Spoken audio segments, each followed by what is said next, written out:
Margaret Hamilton was born in Cleveland in 1902 and made her stage debut in 1923 at Wheelock Kindergarten Training School in Boston in a production of Little Women. After obtaining her certificate in teaching, Margaret returned to Cleveland, taught at Huff Elementary School, and then operated her own nursery school at the First Presbyterian Church in Cleveland Heights. Margaret's first role at the Cleveland Playhouse was in 1924. Frederick McConnell invited her to join the acting company full-time in 1927. She appeared in 17 productions during her 3 seasons at the Playhouse. And during her last season, she served as an officer of Actors Equity Association. And during the summer of 1930, she appeared in the Playhouse's first Chautauqua season. After those early years in Cleveland, she did summer work in Connecticut and Massachusetts. She made her Broadway debut in 1932 in another language. A film version of the play in 1933 with Helen Hayes launched her film career. In 1933, she returned to Broadway in The Farmer Takes a Wife and again reprised her stage role in the film version featuring Henry Fonda in his cinematic debut. In Margaret Hamilton's professional career, she appeared as an actor in over 75 roles on stage and 80 roles on screen. Margaret was the first National Alumni Chairman of the Cleveland Playhouse. In 1967, she participated in a national fundraising campaign with Dom DeLuise, Jerome Lawrence, Robert E. Lee, and Jack Weston.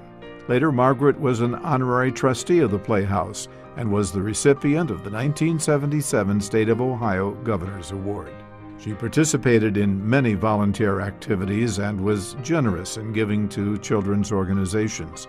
In the 1960s and 70s, she visited classrooms in Cleveland to encourage children to enjoy the arts, and she promoted the theater by mingling after a show with theatergoers in the Playhouse Club. Margaret appeared in 25 motion pictures before she accepted the role of Miss Gulch and the Wicked Witch of the West in the 1939 classic film The Wizard of Oz. Later, she was television's Cora, the New England shopkeeper who sold Maxwell House coffee. The dual roles defined her film persona and public image. Margaret Hamilton's enormous stage and screen presence will always be remembered as many times larger than her diminutive physical stature. Although she toiled in small parts as well as large ones, Margaret never gave a bad performance. And her passion for education and the arts will never be forgotten.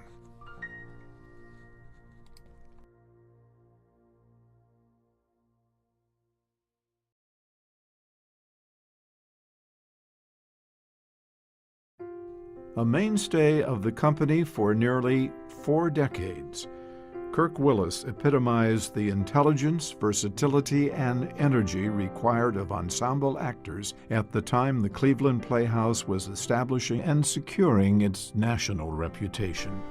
He came as a student in 1929, and his career of 37 years was interrupted only by World War II military service. He could be either a Prince Hamlet or an attendant lord to swell a scene or two, in at least 200 productions covering the entire repertoire, from William Shakespeare to Neil Simon.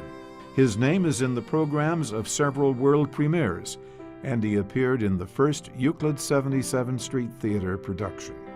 What distinguished Kirk Willis from many of his contemporaries was his generosity as a teacher, in a period when apprentice actors and graduate fellows learned their craft from the cadre of staff actors with whom they found themselves cast.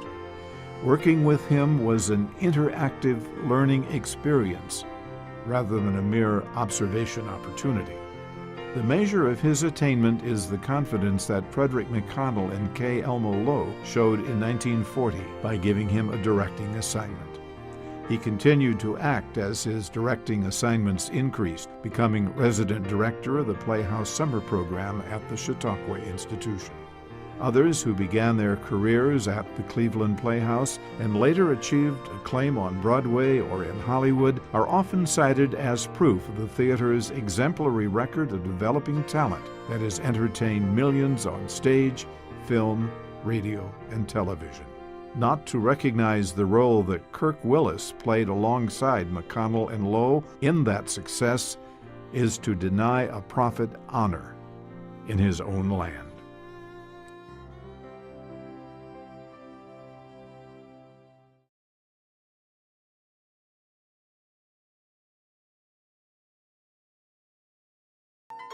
Shirley Oberlin has played a meaningful and valuable backstage role at the Cleveland Playhouse during years of service with her husband, Richard Oberlin, and she continues today as a valued member of the Women's Committee. After she and Richard, nicknamed Obie, graduated from Worcester College in 1952, Shirley began her working years in Cleveland. She took a short detour back to her home in Birmingham, Michigan, before returning to Cleveland. Richard joined the Cleveland Playhouse in 1955, and Shirley and Obie resumed their college friendship and were married in 1966. Mrs. Oberlin was the unofficial Playhouse hostess for the front stage, the backstage, and the administrative staff. The Oberlin dining room table provided the center for theater conversation, both social and professional.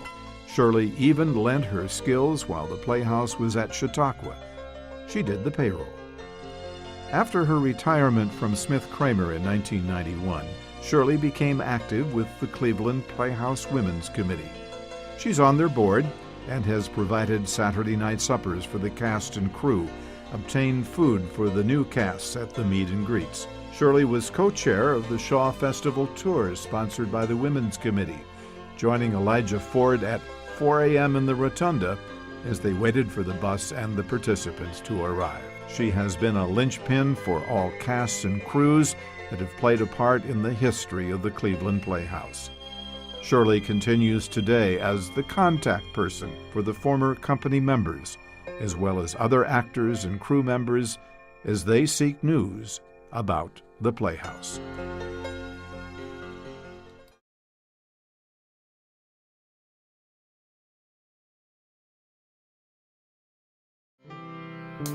Artha Woods has served the Cleveland Playhouse as a valued counselor and friend for more than 30 years.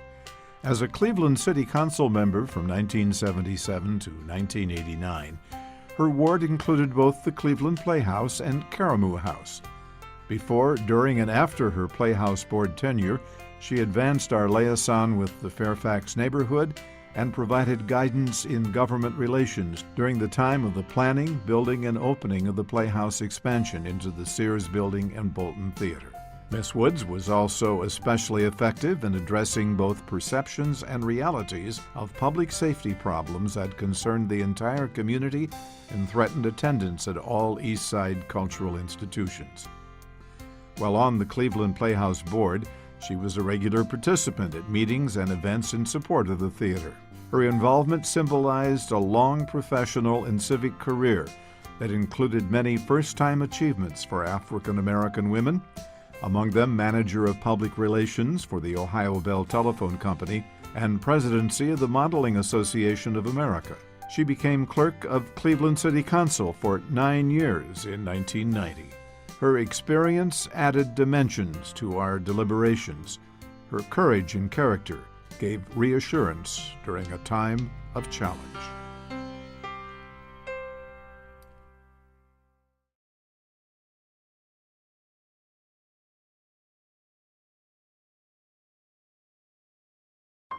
Elizabeth Flory Kelly, daughter of one of the major forces behind the creation of the Cleveland Playhouse, directed many workshops sponsored jointly by the Playhouse, Cleveland State University, and the Martha Holden Jennings Foundation. The workshops invited guest artists to meet in seminars in theater education, instructing them in classroom techniques which expanded students' feelings, understandings, and perception through dramatic expression.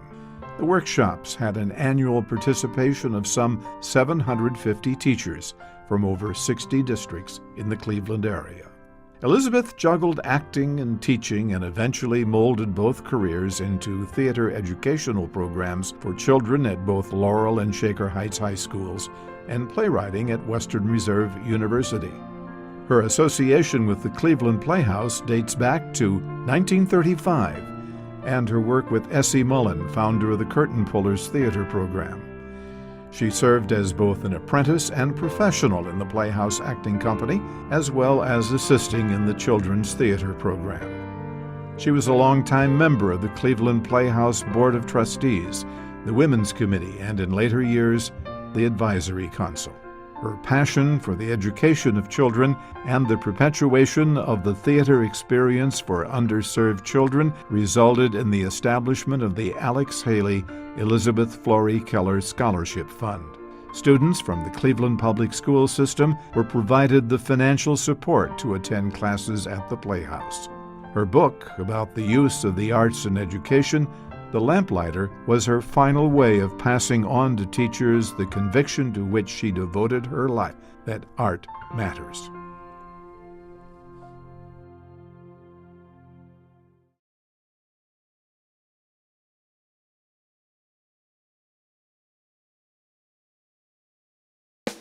In 1965, Elijah Ford was hired to manage the parking lot at the Drury Theater on 86th Street. In those years, K. Elmo Lowe was the Cleveland Playhouse director and Mel Remard was the superintendent of the theater buildings and grounds. 1 year later, Elijah was made assistant superintendent of buildings, which included the 77th Street, Drury, and Brooks theaters. The Drury apartments and parking lot were at the corner of Euclid Avenue and 86th Street. On the corner, across Euclid Avenue, is the Drury Mansion, now owned by the Cleveland Clinic. The apartment building property was bought by the Cleveland Playhouse and torn down for additional parking.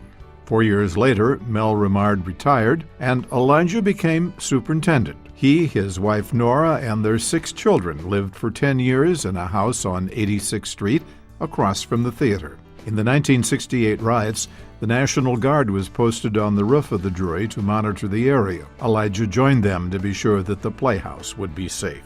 For the first 5 years of the Shaw tours to Canada, Elijah had arrived at 3:30 a.m. to open the building, set up the check-in area, and wait for the arriving cars, which would be left there while the tour bus to Canada. Elijah made all of the arrangements to have a guard on duty in the parking tower for the balance of the time after the regular guard hours for the theater were over.